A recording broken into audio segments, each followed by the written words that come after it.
So we are doing chapter 3, Bhagavad Gita, verse 36. Arjuna said, "Now, impelled by what, Krishna, does this man commit sin even involuntarily as though driven by force?" Yes.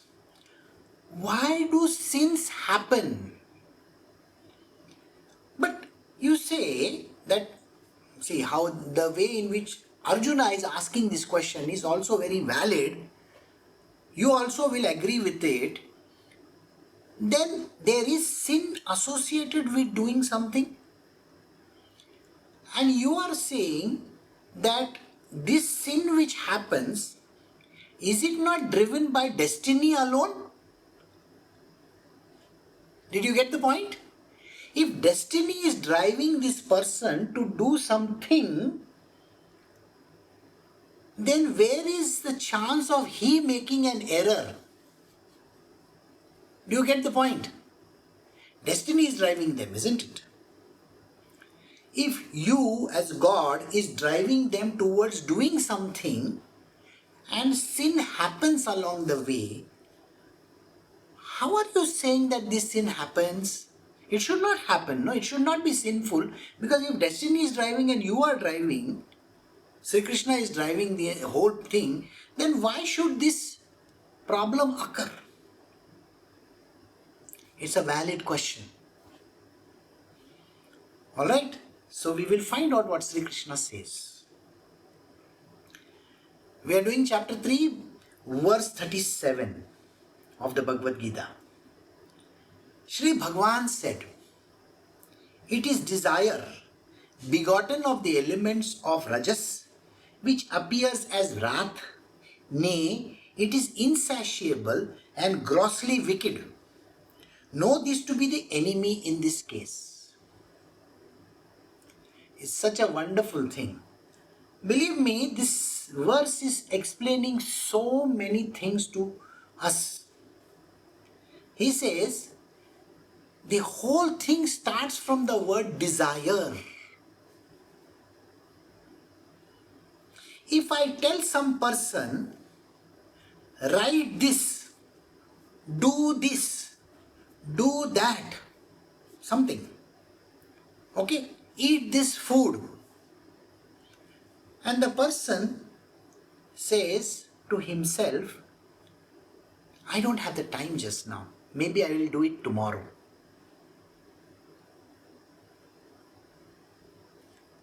Is it a desire which has come up that they want to do it tomorrow? Yes.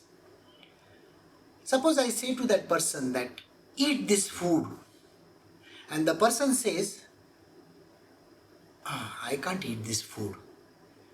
It has got a lot of oil in it, it has got a lot of sugar in it. You see, I have a problem in my life.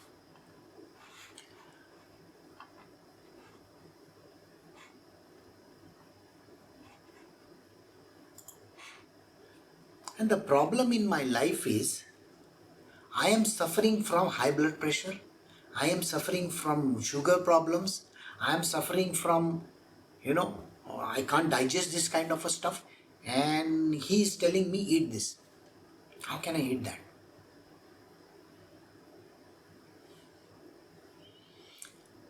The desire comes in the person saying that you should not be eating this stuff because, you see, it contains a lot of sugar, contains a lot of oil, contains a lot of substances which are going to be harmful and dangerous to you. So he avoids eating. One day, it was Guru Purnima day. Some people came for Guru Purnima and they were served prasad of Shira. Shira is sweet. So the person left the entire prasad just like that and walked away. I don't eat this because I have very high diabetes.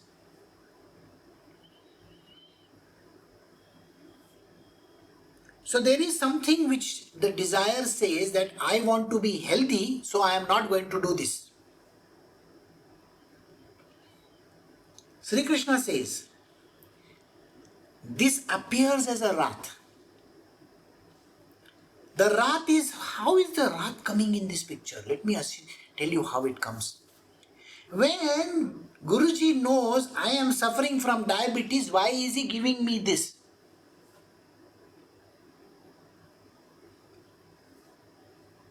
This is the answer. And it is insatiable and grossly wicked. Do you think your Guru is a wicked person that he will tell you to eat something and do something which is not suitable for you? If the Guru says, come here, what does it mean? You are supposed to come. When the Guru says, don't come, it is an instruction. It is not your desire that has to be exhibited just now. If you exhibit your desire, then it converts itself into a wrath. The wrath is very dangerous. It is insatiable and grossly wicked. How is it wicked? Well, look at the other person's plate. He is not giving prasad to that other person, but he has given it to me. He has told the other person come, but he has not told me to come. There must be something very wrong with this. This is the way how people look at it. This is not correct. It is driven by desire.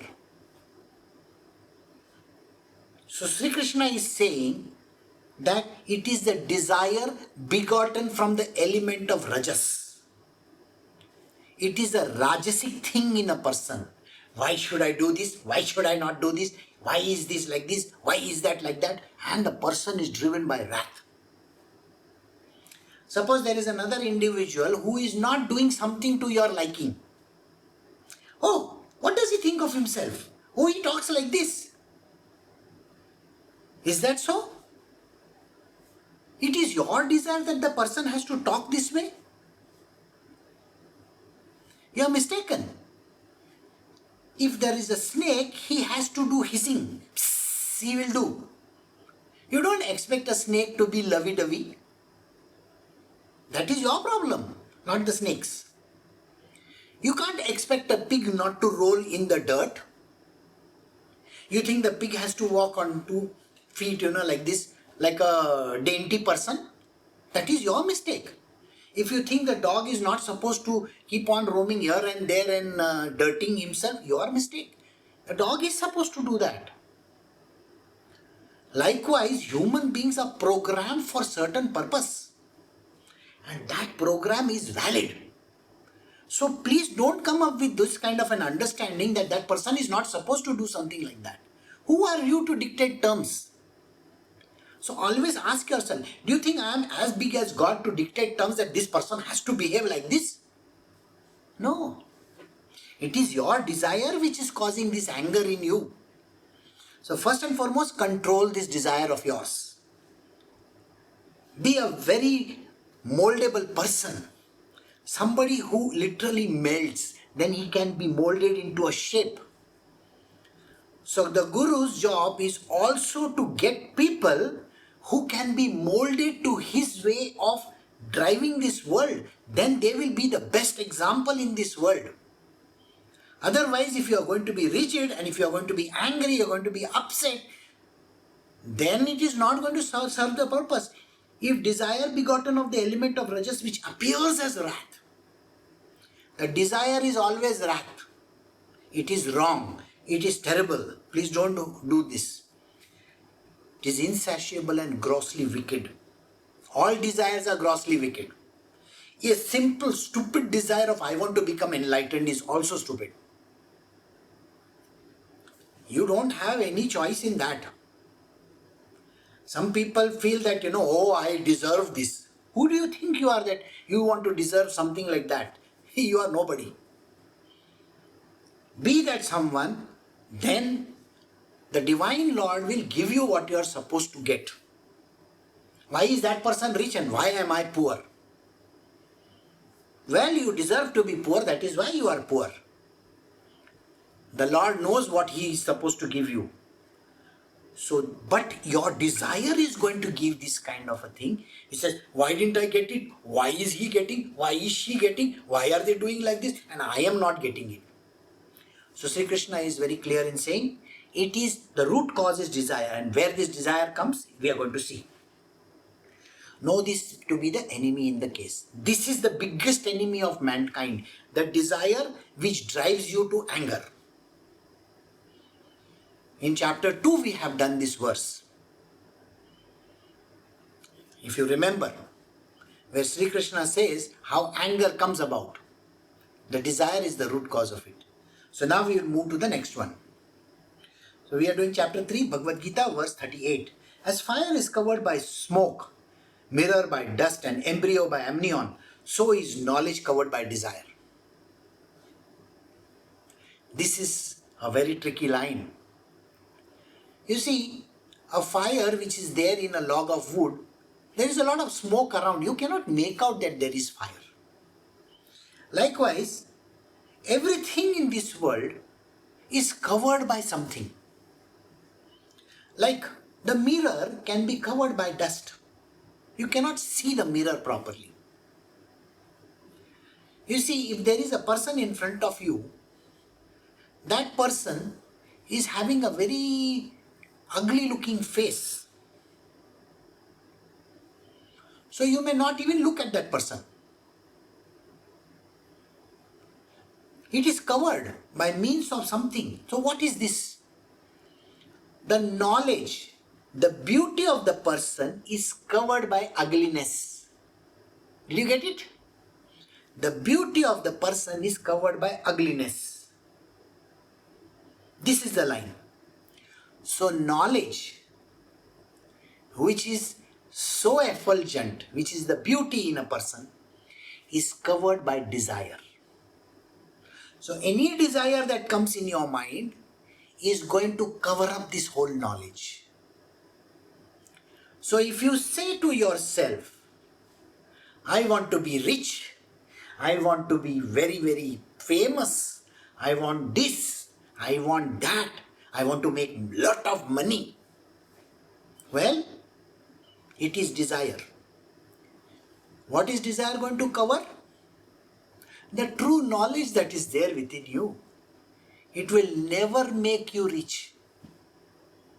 It will never make you beautiful.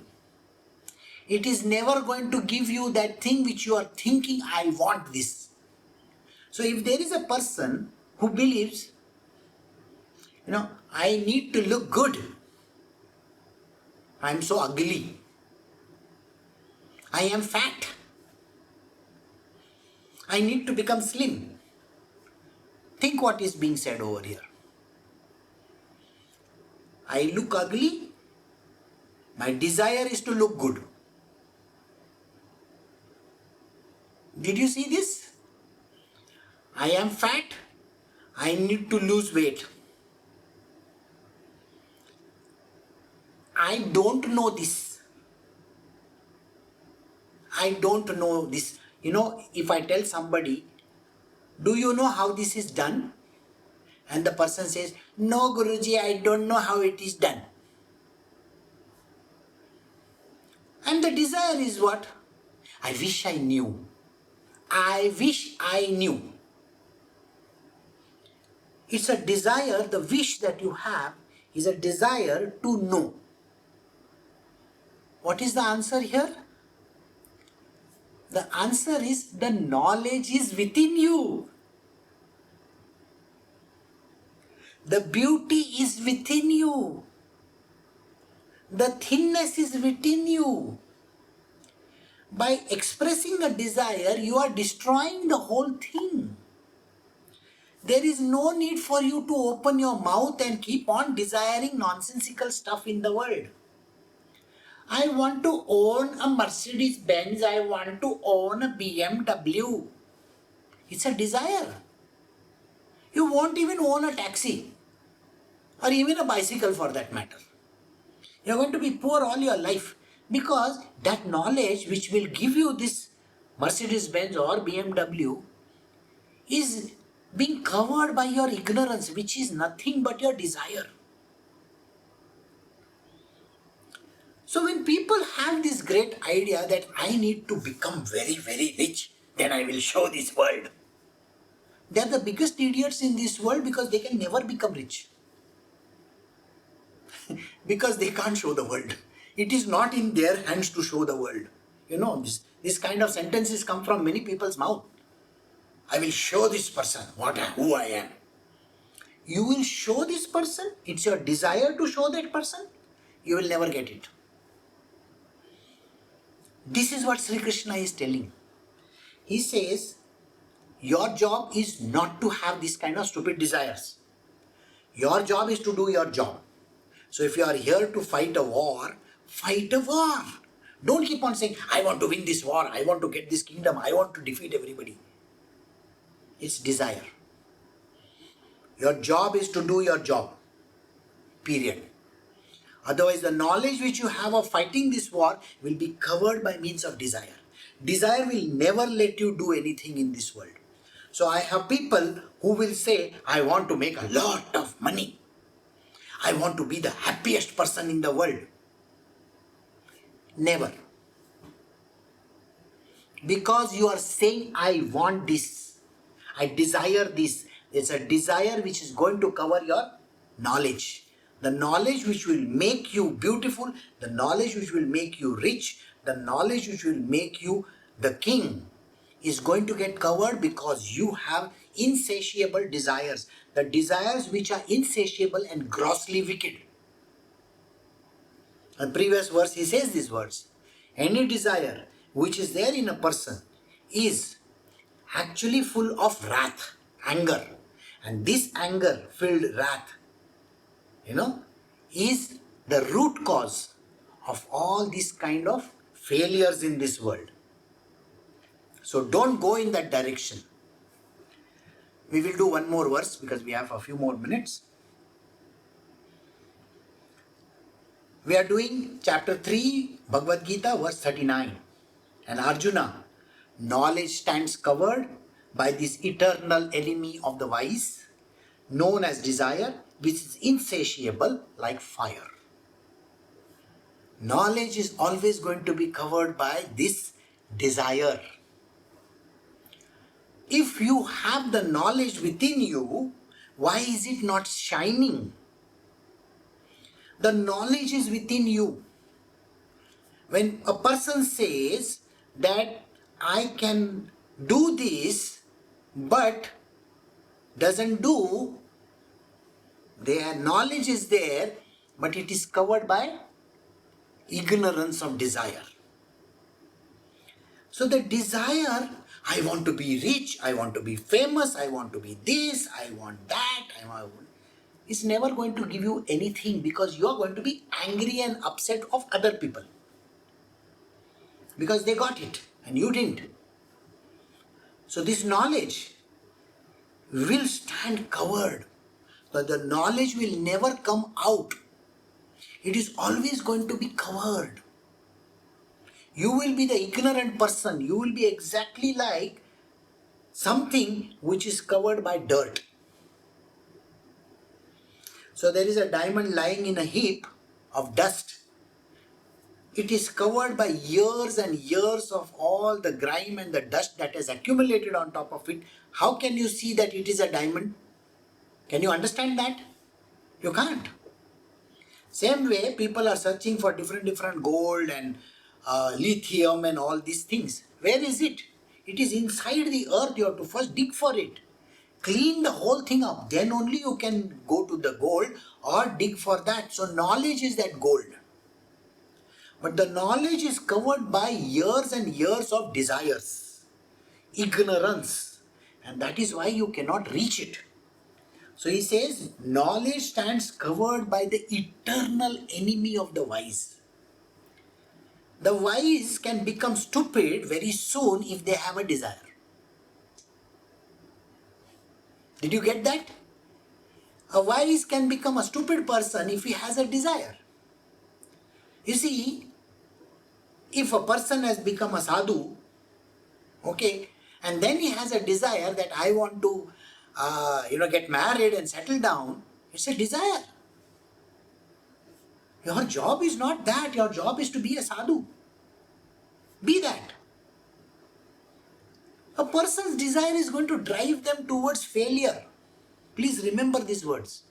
Because desire will cover up all the beautiful knowledge that is there within you. This is a verse which you should take it to your heart. Desires are not going to give you anything. It's only going to cover the beautiful knowledge that you have. So become desireless and do your job, do your duty. You will attain what is needed. Because Sri Krishna explains this very beautifully in the coming verses. Don't bother yourself about where you have to reach. It is my duty to make you reach over there. Alright? So, the knowledge stands covered by this eternal enemy of the wise, known as desire, which is insatiable like fire. It is insatiable. Because one desire arises, then the second, then the third, then the fourth, then the fifth, and it all covers up, and whatever that is there within you, which is very effulgent, is covered. So desire is the root cause of all evil. So we will stop over here.